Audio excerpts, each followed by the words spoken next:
घर के बनाए हुए मकान में प्राण नहीं त्यागना चाहिए। घर की आसक्ति दूर नहीं होती है। इसलिए ग्राहक सुखदेव जी कहते हैं, परीक्षित, अंत काल आवे तो घर का त्याग कर दे। घर में प्राण त्यागोगे, घर की आसक्ति बनी ही रहेगी। इस कमरे को हमने बनाया है, ये फर्नीचर इतने में लगा है, जब देखोगे तभी वो स्मृति रहेगी। इस दालान को इतना पैसा खर्च किया है, इसलिए घर के बनाए हुए मकान में प्राण का त्याग नहीं करे। जितने भी महापुरुष हुए हैं वो घर छोड़ करके गए। तुकाराम जी घर छोड़ के गए, मीरा जी घर छोड़ के गई, राम जी राज छोड़ करके गए, पांडव राज छोड़ करके गए। घर की आसक्ति बनी ही रहती है। ये बेटा है, ये बेटी है, ये दरवाजे की कितनी शान है, ये ट्रैक्टर रखा हुआ है, ये सब में मन लगा रहता, फंसा रहता है, इनसे अलग होता ही नहीं है। कोई याद आता है, ये मेरा है, ये मेरा है। अंतकाल आवे तो घर का त्याग करे, पुण्य तीर्थ में जाकर के और अवसन्न धार से भजन करे, शुभ कर्म करे, सत्संग करे, संतों का संग करे, यमुना स्नान करे, गंगा स्नान करे, तीर्थ में रहे। और घर में रहकर के भी आप तीर्थ बना सकते हैं। कब बनेंगे, कब बना पाएंगे? जब आपकी आसक्ति दूर हो जाए। लेकिन आसक्ति दूर होती नहीं है। कितना ही प्रयास कर लो, जिंदगी भर जो तुमने काम किया है, तुम्हें अंतकाल में वही याद आएगा, वही स्मृति होगी। जो धंधे किए, जो व्यापार किए, जो बिजनेस किए, जो 2 नंबर का पैसा कमाया, वो याद आता है। एक सुनार ने जीवन भर सोने का धंधा किया और खूब बड़ा व्यापारी भयो। एक दिन बड़ी जोर से बुखार आयो, दुकान पे नहीं गयो, यहां तक कि डॉक्टर को बुलाया बेटे ने। डॉक्टर ने कहा, आहा, इनको बहुत ज्यादा बुखार है। कितना? बोले 105। 105। बेटे ने कहा, महाराज धीरे से, डॉक्टर साहब धीरे से बोलो, संकेत में बता। बोले 105, 105। सुनार ने ये समझा कि कोई भाव की बात बताई जा रही है, कोई नया भाव आ गया है। सुनार पैसे तो बड़े अस्वस्थ थे, बोलने में असमर्थ थे, बोल नहीं पा रहे थे, बाणी नहीं निकल रही थी। लेकिन जब सुना कि 105 तो बाणी निकलने लगी। बोले बेटा, मैंने 80 की खरीद में रखा है, 80 की खरीद का है, 80 की तौल का है, 105 हो गया तो बेच दे, बेच दे, बेच दे। 105 हो गया तो बेच दे। अब डॉक्टर ने कहा, क्या बेच रहे हो? बोले डॉक्टर साहब, मैंने 80 की तौल में खरीद के रखा है, आज 105 हो गया है तो मैं बेटे से कह रहा हूं बेच दे। अच्छा भाव मिल गया है। डॉक्टर ने फटकार लगाई। बोले तुम ही बेचने जा रहे हो, 105 डिग्री बुखार हो गया है, अभी तुम्हारा ही गोविंदा है, नमो नमः, तुम्हारा ही भाव तौल हो जाएगा। जीवन में जो काम किए हैं वो याद आते हैं। आप दुश्मन से डरे या ना डरे, शत्रु से सामना करें या ना करें, शत्रु दुश्मन एक ही बात है। पड़ोसी से डरे या ना डरे, शासन से डरे या ना डरे, लेकिन कर्म से जरूर डरे। कर्म से जरूर डरे। गहना कर्मणो गति, कर्म की गति बड़ी गहन है मेरे प्रेमियों। जो तुमने कर्म किया है उसको तुम्हें भोगना ही है, कोई दूसरा नहीं भोगेगा। तुमने जो कर्म किया है उसका फल तुम्हें मिलेगा और मिल रहा है और मिलता ही रहेगा। कर्म किसी को नहीं छोड़ता। शत्रु तो कुछ दिनों के बाद मित्र हो जाता है, पड़ोसी भी हमारे अनुकूल हो जाते हैं, लेकिन कर्म कभी किसी को अनुकूल नहीं होता। कर्म का फल जरूर ही हमें जीवन में उठाना होगा और भोगना है।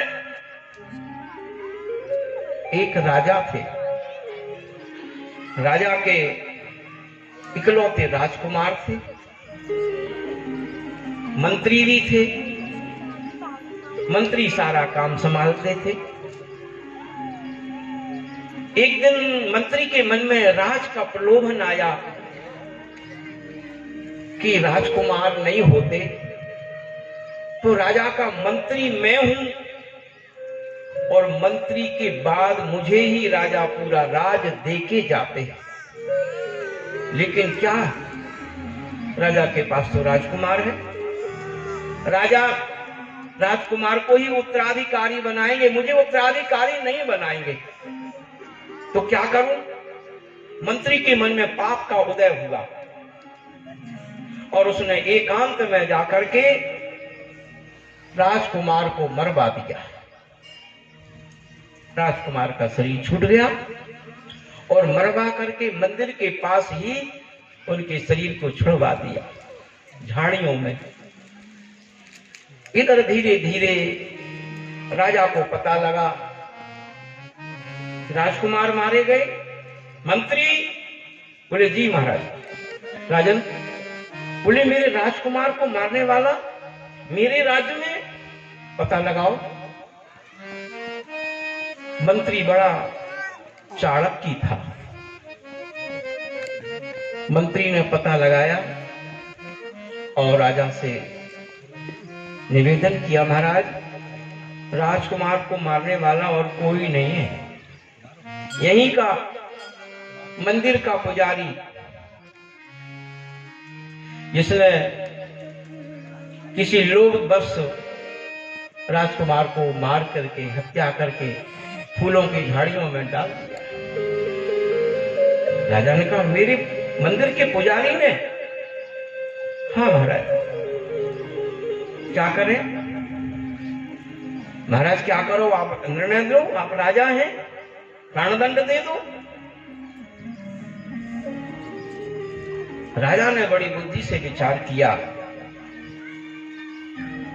मैं राजा हूं, राजा बड़ा ज्ञानी होता है, सर्वदेव मयो नृपः, राजा के शरीर में सारे देवताओं का निवास भी कहा है, राजा सहज नहीं माना जाता है।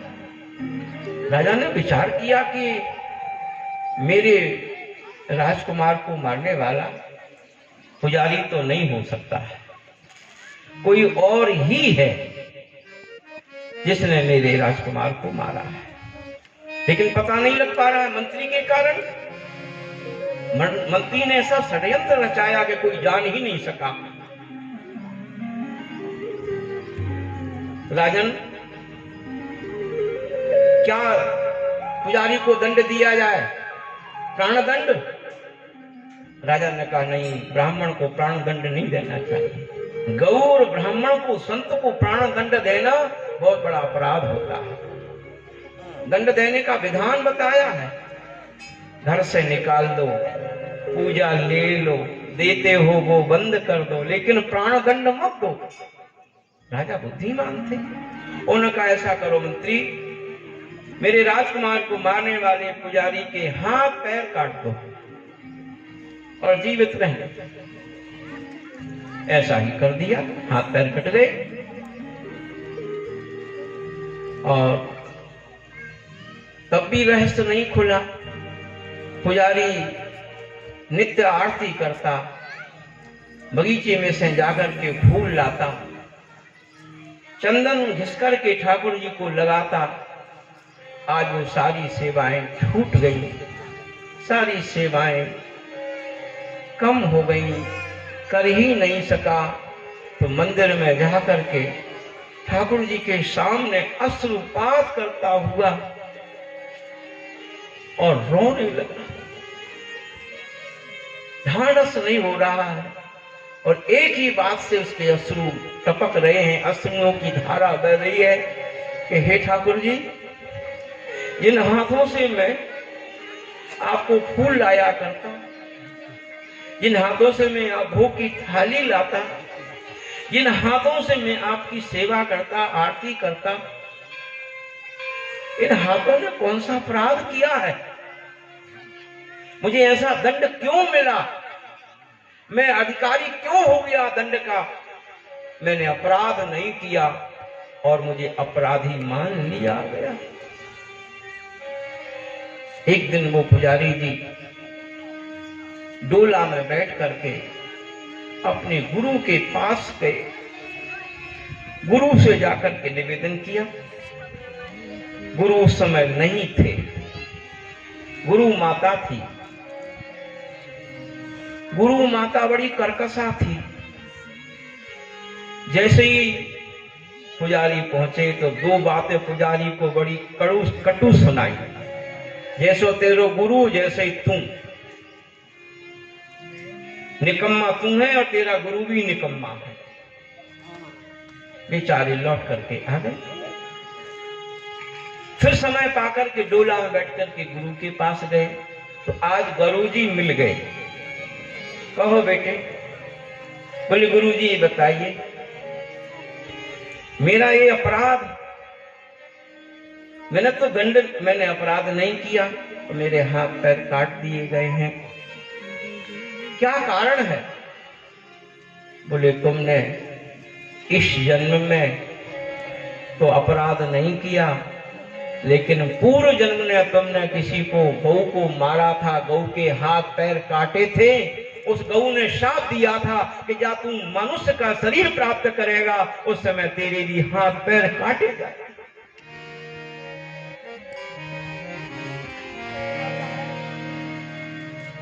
गुरु जी एक बात और बताओ, ये गुरु माता कौन है जो आपको भी सुना रही थी और मेरे को भी? कल ये गुरु माता पूर्व जन्म की गधी ही है। गधी थी और मैं गधा था।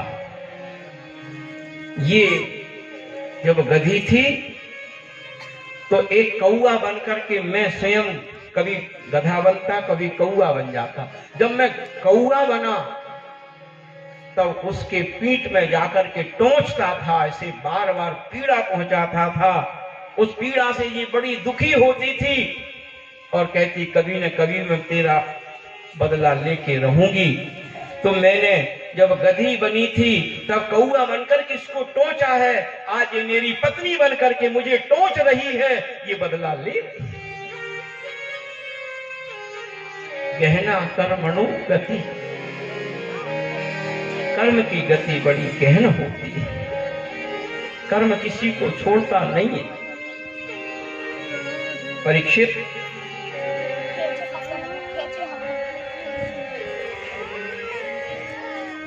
जगत में राग द्वेष जभी तक बने रहेंगे जब तक सब में भगवान का दर्शन नहीं हो। श्री राम मैं, सब जानते हैं इस भाव को। किसी से द्वेष मत करो, भजन कम करो, दान पुण्य कम करो, तीर्थ में कम जाओ, लेकिन राग द्वेष मत करो। राग द्वेष और बैर और वासना जब तक बनी रहेगी तब तक ठाकुर जी तुमसे दूर रहेंगे। बोलो राधे राधे। बैर और वासना शरीर को बिगाड़ते हैं और ठाकुर जी से दूर करते हैं। यहाँ सुखदेव जी कहते हैं, राजा परीक्षित, इस संपूर्ण जगत में मेरा ही स्वरूप है। देखो प्रेमियों, जितने संकल्प करोगे उतनी आसक्ति बढ़ेगी। ये काम कर लिया, ये और करना है, ये बाकी है, तब तक आसक्ति बनी ही रहेगी, आसक्ति दूर नहीं होगी। मृत्यु पर्यंत ये धंधा बना ही रहता है। इसलिए जब ठाकुर जी कृपा कर दें तो इस आसक्ति से दूर हो जाओ। एक बंगाल के संत हैं, वो तो उनका भाव ये है, बोले भालो खाई वो ना, भालो पहन वो ना। अच्छा खाइए मत, अच्छा पहनिए मत। हमारे पटेल कह रहे होंगे ऐसा क्यों, और हमारी 12 गांव की पटेलन है वो वहां आई हैं, वो जरूर कहेंगे कि ऐसा क्यों नहीं पहने, जब हमें ठाकुर जी दे रहे हैं तो पहनेंगे। कहते हैं पहनो, लेकिन मन से मत रखो कि मैं ये कर रहा हूं, ये कर रहा हूं। ज्यादा अच्छा पहनोगे, ज्यादा अच्छा खाओगे तो ज्यादा आसक्ति मन में बड़ी ही रहेगी और मन उसी तरफ जाएगा। इसलिए सादा सैंपल, संत कहते हैं सादा रहो और सैंपल रहो, सैंपल जीवन व्यतीत करो, श्री जी की कृपा हो जाएगी। सुखदेव जी कहते हैं राजा परीक्षित, जिनके कान भगवान की कथा को नहीं सुनते, वो कान चूहा के बिल के समान है। इन कानों का लक्ष्य है कथा सुनना। ये कान और किसी के लिए नहीं मिले हैं, ये श्रवण करने के लिए श्रवणेन्द्रिया है। श्रवणेन्द्रिया, कथा श्रवण करो। और ये नेत्र जो है संसार को देखने के लिए नहीं है। संसार को खूब देखा है, कितने बार जन्म लिए फिर देखा। अब तो ठाकुर जी की झांकी को देखो, बिहारी जी की कट पीताम्बरी को देखो, कट कंटकी को देखो, उनके मोर मुकुट को देखो, इसलिए ये शरीर मिला है। मेरे प्रेमियों, सिर का अर्थ है प्रभु के चरणों में हमेशा नमन करता रहे। पैर, इन पैरों का लक्ष्य क्या है कि ठाकुर जी के मंदिर में जाना, तीर्थों में जाना, कथा में जाना। सूखे पेड़ कहीं नहीं जाते, जो उखड़ जाते हैं वो वहीं बने रहते हैं। इसी तरह जिनके पैर कभी भगवत चर्चा में नहीं जाते, वो सूखे उखटे पेड़ के ही जैसे हैं। जय जय श्री राम। अब श्री सुखदेव जी अपने गुरु की वंदना करते हैं। 3 अध्याय की कथा बोल गए। इतने अच्छे कथावाचक हैं सुखदेव जी, जो कथा कहते हैं उसी चरित्र को, उसी रूप को प्रकट कर देते हैं। बोलो सुखदेव जी महाराज की। इनकी गुरु है श्री राधा रानी। इसलिए 3 अध्याय की कथा के बाद तब गुरु राधा रानी का स्मरण हो रहा है। इतने समर्थ वक्ता हैं, जो कथा कहते हैं वो दृश्य सामने प्रकट कर देते हैं। हम लोग तो वो कथा कहते हैं जो संतों की परंपरा है। सुखदेव जी ऐसे वक्ता हैं, श्री कृष्ण की जन्म की बात कहते हैं तो श्री कृष्ण जन्म होने ही लगता है। जय जय श्री राम। सुंदर गुरुदेव भगवान का भजन सभी भाव से गाएंगे।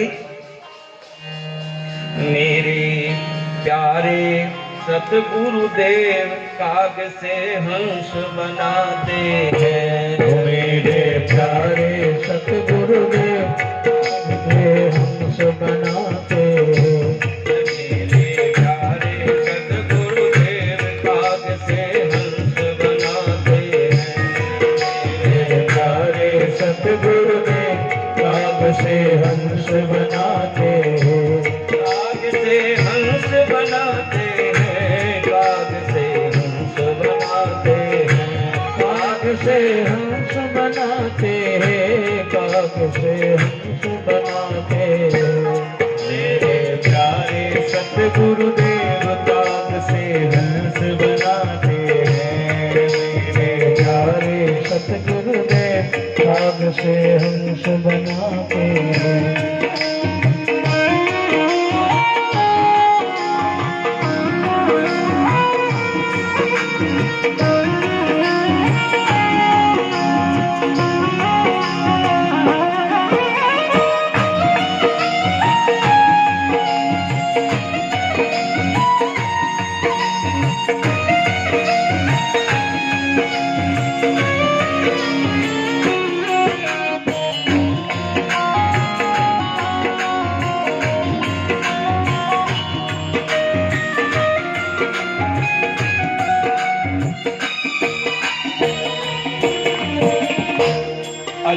है गुरुओं का दरबार, राजा भक्तों का भंडार। भजन है गुरुओं का दरबार, राजा संतों का भंडार। शब्द अनमोल सुनाते हैं कि मन का भरम मिटाते हैं। शब्द अनमोल सुनाते हैं कि मन का भरम मिटाते हैं। मेरे प्यारे सतगुरुदेव काग से हंस बनाते हैं। ओ मेरे प्यारे सतगुरुदेव काग से हंस बनाते हैं।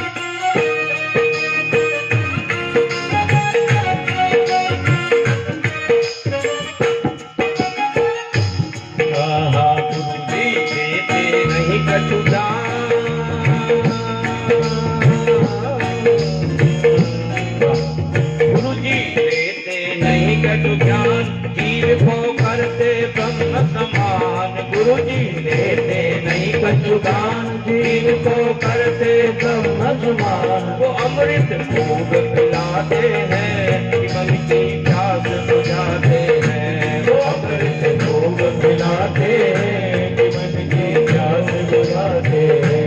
वो अमृत खूब पिलाते हैं, मन की प्यास बुझाते हैं। वो अमृत खूब पिलाते हैं, मन की प्यास बुझाते हैं। मेरे प्यारे सतगुरुदेव काग से हंस बनाते हैं। मेरे प्यारे सही गुरुदेव नाम से हंस बनाते हैं। गुरुजी लेते नहीं कटु ज्ञान, फिर रखते जनता का ध्यान। गुरुजी लेते कुछ ज्ञान रखते फिर जनता का ध्यान। अपना माल लुटाते हैं, तो कष्ट उठाते हैं। वो अपना माल लुटाते हैं, अनेकों कष्ट मिटाते हैं। वो अपना माल लुटाते हैं, अनेकों कष्ट मिटाते हैं। वो अपना माल लुटाते हैं, अनेकों कष्ट मिटाते हैं। मेरे प्यारे सतगुरुदेव काग से हंस बनाते हैं। मेरे प्यारे सही गुरुदेव नाम से हंस बनाते हैं।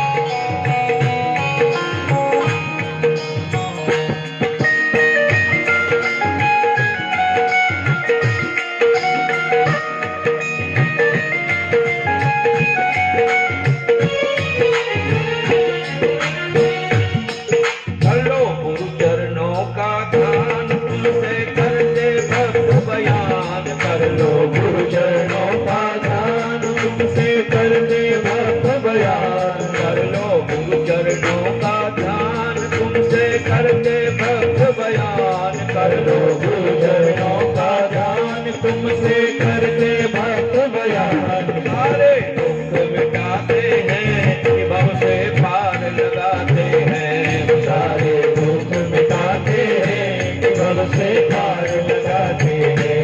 मेरे प्यारे सतगुरुदेव काग से हंस बनाते हैं। ओ मेरे प्यारे सतगुरुदेव काग से हंस बनाते हैं। काग से हंस बनाते हैं, काग से हंस बनाते हैं। काग से हंस बनाते हैं, काग से हंस बनाते हैं। मेरे प्यारे सतगुरुदेव काग से हंस बनाते हैं।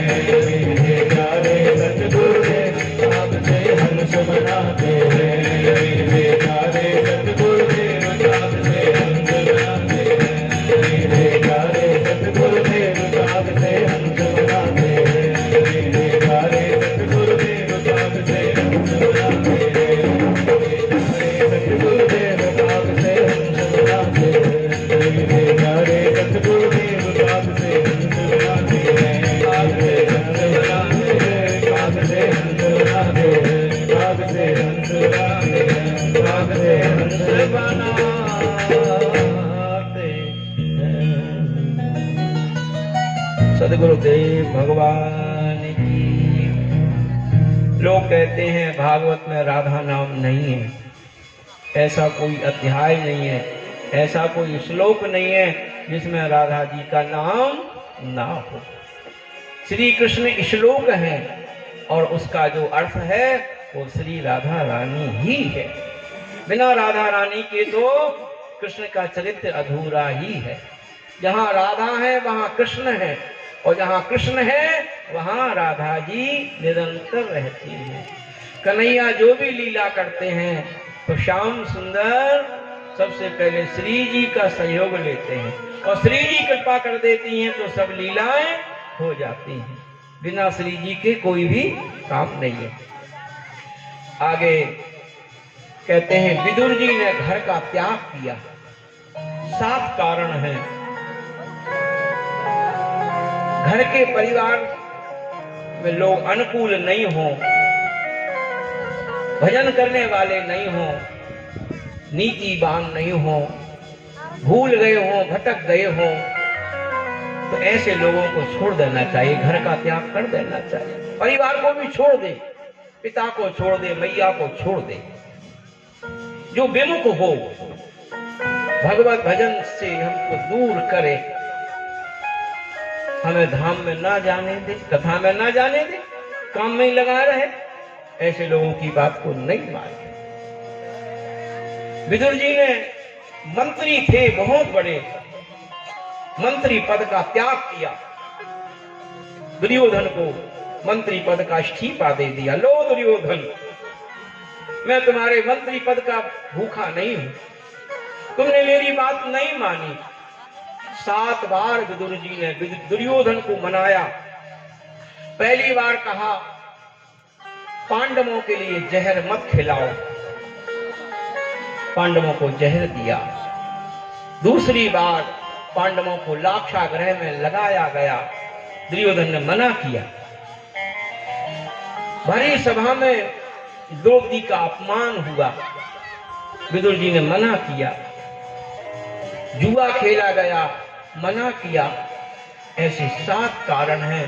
कहते हैं जो धर्म से विमुख हो जाए, ऐसे परिवार का, ऐसे पद का, ऐसे घर का त्याग कर देना चाहिए। विदुर जी छोड़ करके चले गए और भजन करने लग गए। इधर भगवान बड़े दयालु हैं, ठाकुर जी बड़े दयालु हैं, सब कुछ बनने को तैयार हो जाते हैं। तुम बना के देखो। मीरा ने ठाकुर जी को अपना दूल्हा बना लिया। मेरे तो गिरधर गोपाल दूसरों न, तो बन गए वो। यहाँ तक कि ऐसा भाव है कि मीरा जी का जब विवाह हो रहा था तो द्वारका से द्वारकानाथ ने साड़ी भेजी थी और श्रृंगार भेजा था। मीरा की भक्ति बचपन से ही लगी हुई थी। मीरा का विवाह हुआ राणा से, लेकिन मीरा की प्रीति तो ठाकुर जी से लगी हुई थी। मेरे प्रेमियों, सच्ची प्रीति लग जाती है तो फिर उसको संसार में प्रियता नहीं होती है, वो किसी की बात नहीं मानता है। एक कामध्वज नाम के भक्त हुए हैं भक्तमाल में, बड़े अच्छे भक्त हुए हैं। ये 4 भाई थे। 3 भाई तो राजा की नौकरी चाकरी करते, राणा के दरबार में रहते और हर महीना भत्ता लेते। 4थे नंबर के भाई कामध्वज, ये चाकरी नहीं करते और जंगल में जाकर के भजन करते, ठाकुर जी से लाड़ लड़ाते। परिवार के लोगों ने कहा अरे कुछ चाकरी करो। बोले हम उन्हीं की करेंगे, हम उनकी चाकरी करेंगे।